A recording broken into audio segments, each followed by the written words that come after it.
सामान्य ग्रुप के सदस्यों, आप सबको मेरा सादर निमन प्रणाम। ग्रुप के सज्जनों, आपके मोबाइल में बहुत से ग्रुप होंगे और उन ग्रुपों से आप परेशान भी होंगे कि एक ही तरह के वीडियो उसमें आते रहते हैं, एक ही तरह के मैसेज आते रहते हैं। इस बात से हम सभी भली प्रकार परिचित हैं और परेशान हैं। ये नया ग्रुप एक उद्देश्य को लेकर बनाया गया है। आप उस उद्देश्य पर थोड़ा ध्यान फरमाएंगे, गौर फरमाएंगे और तदनुसार व्यवहार करने की कोशिश करेंगे। साथियों, आप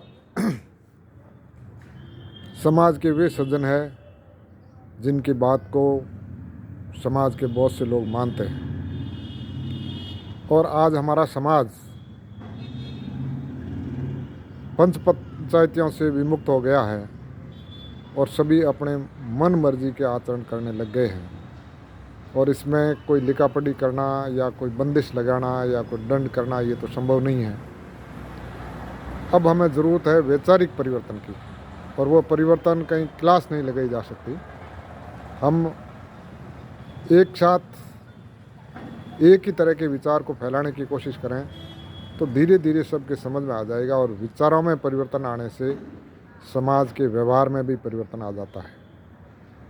आप सब लोगों के प्रयास से 84 खेड़ा मौसर बंद हो गया है और बड़े बड़े विवाहों का आयोजन भी एकल विवाह के रूप में होने लग गए हैं।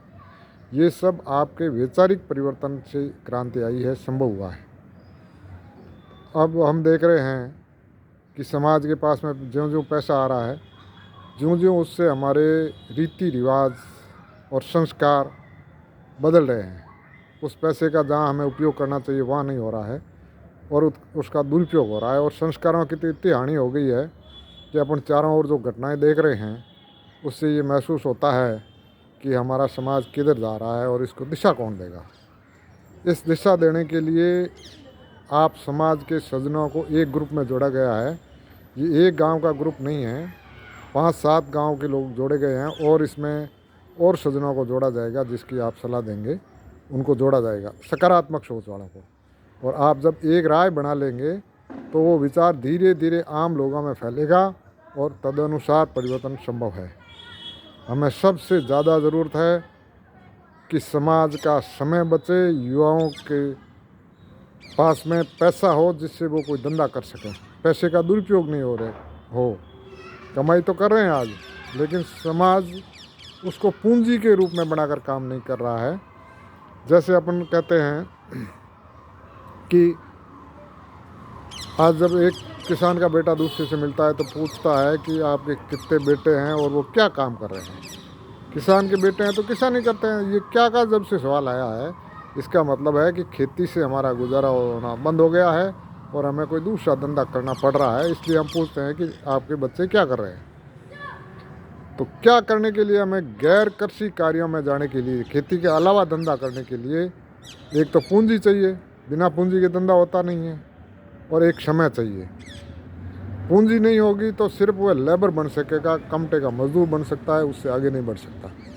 और पढ़ाई भी करनी पड़ेगी तो पढ़ाई में भी बहुत पैसे चाहिए। अपन जो पढ़ाई करवा रहे हैं वो पढ़ाई अभी उस स्तर की नहीं है कि जिससे बच्चे आने वाले समय के अनुसार दूसरे समाजों के कंपटीशन में जी सके। इसलिए अपन एक राय होकर बात करेंगे। इस ग्रुप में कृपया राजनीतिक वीडियो नहीं डालें।